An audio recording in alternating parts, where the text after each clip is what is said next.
Assalamualaikum warahmatullahi wabarakatuh. Perkenalkan, nama saya Windri Elda dari kelas 3 TIE dengan NIM 22553011197. Kali ini saya akan menjelaskan beberapa poin tentang pemrograman mobile, dan di sini saya sudah membuat pemrogramannya dengan sesuai dengan tema untuk kelompok saya, yaitu tema dari kelompok saya membuat sebuah aplikasi menu masakan. Nah, jadi saya akan menjelaskan 4 poin. Yang pertama itu adalah perpindahan activity dan penggunaan finish.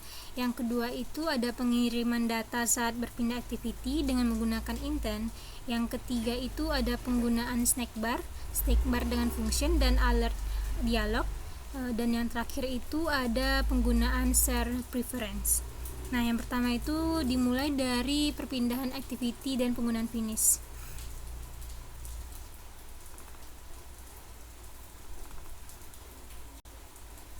Nah, jadi perpindahan activity adalah proses saat aplikasi berpindah dari satu layar activity ke layar lainnya. Nah, dalam Android, perpindahan ini dilakukan dengan menggunakan intent. Bisa kita lihat di contohnya di sini. Nah, intent. Intent dapat dianggap sebagai pesan atau perintah untuk meminta sistem memulai aktivitas baru. Perpindahan antar aktivitas ini bisa terjadi karena pengguna menekan tombol atau menyelesaikan suatu tugas. Nah, jadi kita bisa lihat contohnya seperti ini. Di login activity, kita akan mulai dari login activity. Jadi di login activity itu ada 2 tombol. Yang pertama ada registrasi dan juga login. Nah, untuk kalau ketika pengguna menekan tombol registrasi, maka akan berpindah ke activity registrasi activity. Nah, kalau misalkan pengguna menekan tombol login, maka akan pindah ke login activity. Nah, perpindahan itu tuh caranya itu dengan mengetikkan perintah seperti ini. Ini di activity login. Nah, jadi di perpindahan itu menggunakan intent seperti yang saya jelaskan tadi. Misalkan ini ada button regis, ini adalah ID dari button regis tadi. Nah, jadi dengan menggunakan intent kita dapat mengarahkan tampilan ketika pengguna klik button regisnya, maka akan diarahkan ke registrasi activity.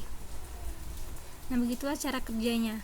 Sama juga yang lain, kalau misalkan kita mengarahkannya ke main activity, yang ini, kalau misalkan kita sudah registrasi nih, terus kita bakalan login. Nah, jadi kita nanti bakalan diarahin ke main activity yang ini jika kondisi-kondisi yang ada di sini itu terpenuhi. Nah, seterusnya ada penggunaan finish. Nah, finish itu digunakan untuk menghentikan aktivitas saat ini dan menghapusnya dari backstack. Nah, misalnya ketika pengguna berhasil login, kita bisa memanggil finish agar pengguna tidak bisa kembali ke halaman login dengan menekan tombol back. Contohnya itu, penggunaan finish itu ada di sebentar ya.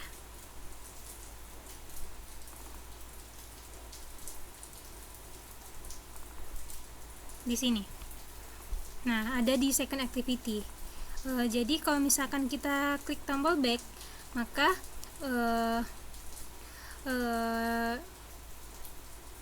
program ini berfungsi untuk menghentikan aktivitas saat ini, dan itu akan menghapusnya dari backstack. Jadi ketika kita klik tombol back, maka second activity itu akan terhenti dan kembali ke activity sebelumnya. Seperti itu. Nah, jadi sekian untuk penjelasan perpindahan activity dan juga penggunaan finish. Nah, yang kedua itu ada perpindahan data saat berpindah activity dengan menggunakan intent. Nah, jadi saat berpindah dari satu activity ke activity lain, kita seringkali mengirimkan data. Hal ini dilakukan dengan menambahkan data ke intent melalui metode put extra. Itu ada kita lihat di registrasi.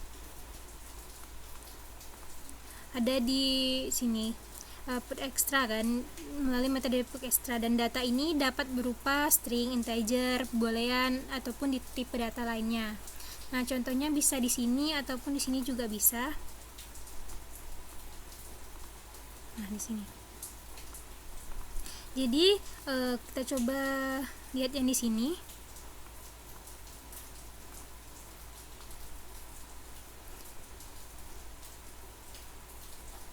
Di sini saja. Nah, jadi kalau di main activity ini ketika tombol next ditekan, nih yang ini, maka kita bisa mengirimkan username dan juga password ke second activity menggunakan perintah ini. Nah, juga kalau misalkan di second activity ini kita bisa melihat di sini data dapat diambil menggunakan get intent. Itu ada di yang ini.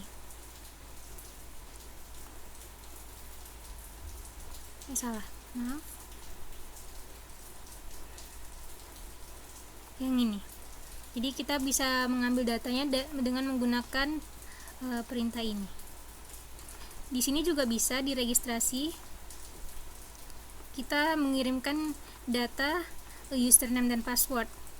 Nah, nanti bakalan diambil oleh login activity menggunakan ini.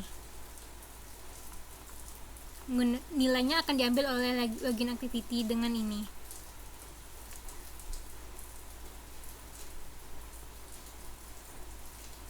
Nah, jadi dengan menggunakan intent ini kita dapat mengirim data antar aktivitas dengan cara membuat objek intent untuk berpindah ke aktivitas lain, terus menambahkan data ke intent menggunakan metode put extra, terus memulai aktivitas baru dengan start activity.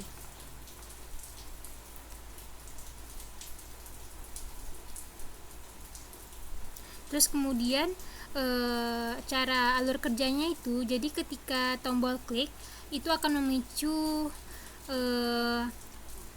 event on click listener. Nah, jadi intent itu dibuat untuk mengirimkan data dan berpindah ke activity baru. Nah, data dikirim menggunakan put extra, terus di activity baru data yang dikirim akan diambil melalui get string extra atau metode yang sesuai. Nah, yang ketiga itu saya akan menjelaskan tentang penggunaan snack bar dengan function dan juga alert dialog. Nah, jadi snack bar dan alert dialog ini adalah dua jenis antarmuka pengguna yang berguna untuk memberitahu pengguna atau meminta inputan pengguna. Nah, jadi kalau snack bar itu adalah pesan yang muncul sementara di bagian bawah layar dan hilang secara otomatis setelah beberapa detik. Nah, ini digunakan untuk menampilkan informasi singkat atau feedback kepada pengguna, seperti notifikasi kesalahan atau konfirmasi tindakan. Itu bisa kita lihat di sini.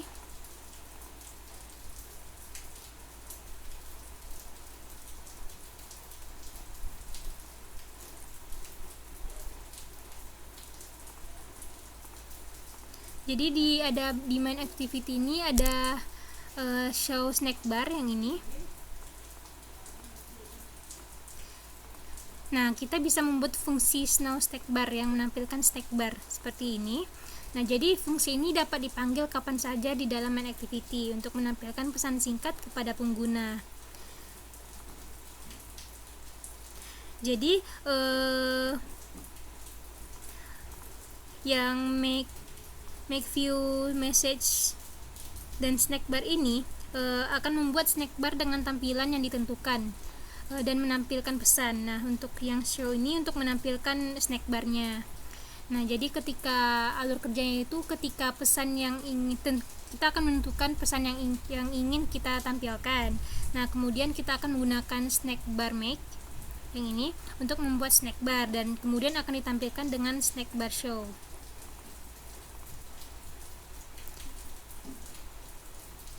Kemudian untuk alert dialog itu adalah pop-up dialog yang digunakan untuk meminta input atau informasi dari pengguna. Nah, ini bisa memiliki tombol yes atau no atau tombol khusus lainnya. Nah, contohnya kita bisa lihat di main activity. ketika pengguna menekan tombol logout, nah yang ini di main activity, maka akan muncul sebuah alert dialog yang akan meminta konfirmasi apakah mereka beneran ingin logout atau tidak. Nah, jadi di sini ada set positive button. Nah, jadi jika pengguna memilih yes, maka aplikasi akan mengirimkan pengguna kembali ke halaman login.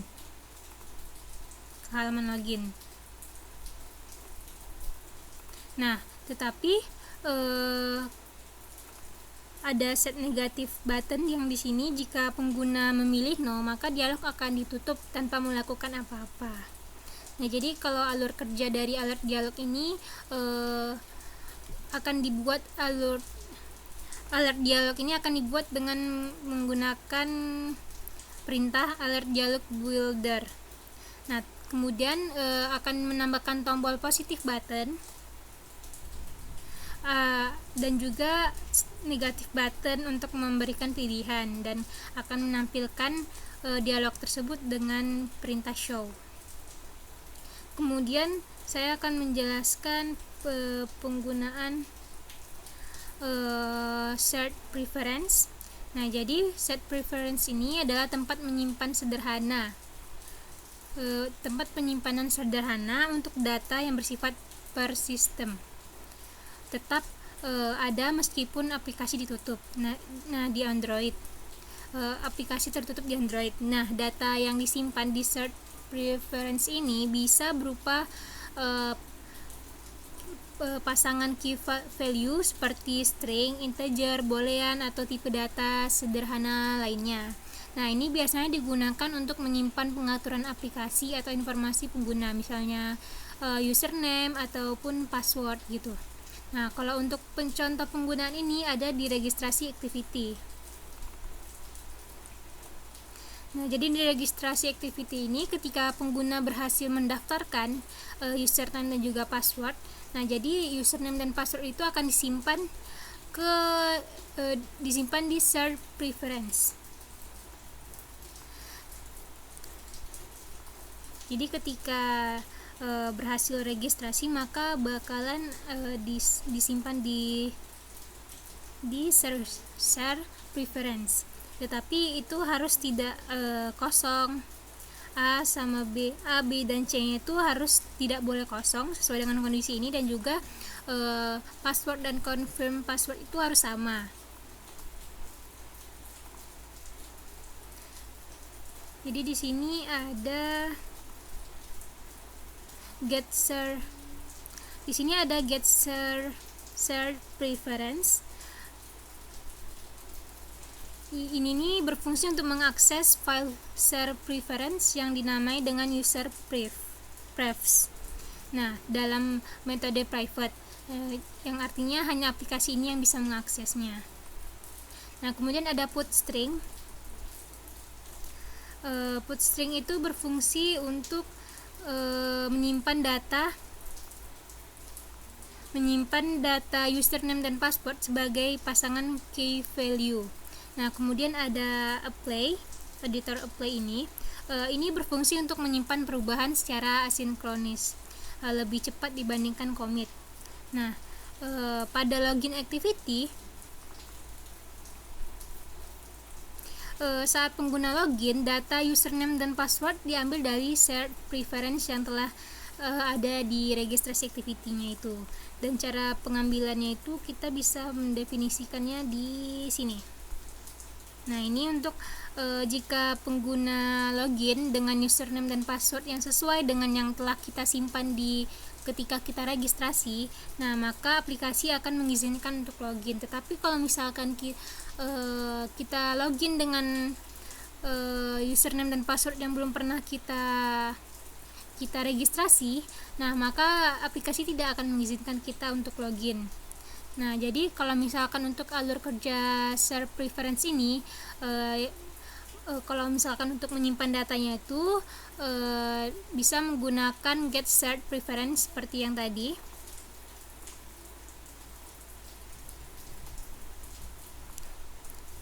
Nah, terus kalau misalkan kemudian akan dibuat objek editor menggunakan edit. Kemudian data akan disimpan dengan menggunakan put string ataupun bisa dengan tipe data lain, misalnya integer dan lainnya. Nah, kemudian untuk menyimpan perubahannya itu kita gunakan apply. Dan kalau misalkan untuk pengambilan data dari set preference ini, kita bisa menggunakan metode seperti getString, getIn, dan juga lainnya untuk mengambil data yang disimpan. Nah, jadi kalau misalkan kegunaan set preference ini itu akan memudahkan penyimpanan data pengguna yang sederhana seperti informasi login tanpa perlu menggunakan basis data yang lebih kompleks. Nah, kita coba untuk menjalankan aplikasinya.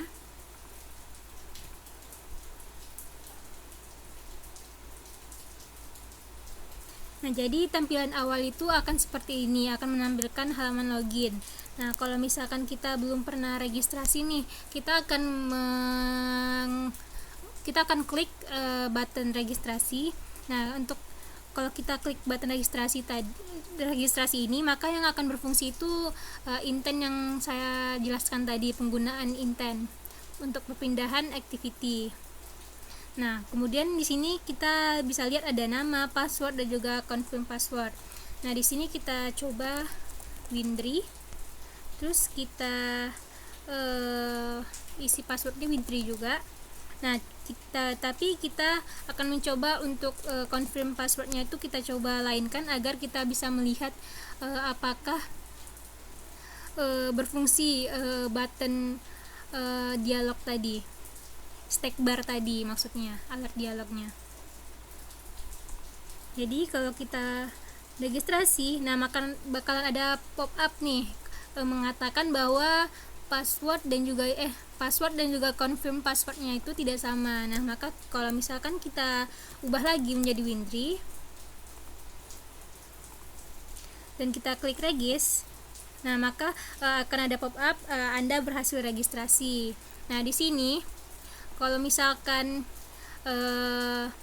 kita mengklikkan Windry dan passwordnya itu tidak Windry juga yang seperti tadi, maka akan muncul tidak sama seperti yang telah kita simpan sebelumnya. Jadi kalau misalkan kita yang kita masukkan sesuai dengan password dan juga username yang telah kita daftarkan sebelumnya, maka dia akan mengarahkan kita ke login. Nah, seperti ini. Ini adalah halaman main activity-nya. Di sini kita bisa logout. Nah, di sini juga ada alert dialognya. Ini yang seperti saya jelaskan tadi, akan ada pop up yang akan memberikan kita pilihan apakah kita beneran yakin untuk logout ataupun tidak. Kalau misalkan kita yakin, kita bisa klik yes, maka akan diarahkan ke sini lagi. Tetapi kalau misalkan kita tidak yakin, sebentar saya contohkan. Kalau kita tidak yakin, ini ada Anda berhasil loginnya. Kalau misalkan kita tidak yakin, maka tidak akan terjadi apa-apa dan kita tetap berada di sini. Nah, sekian dari video saya. Mohon maaf apabila ada kesalahan. Assalamualaikum warahmatullahi wabarakatuh.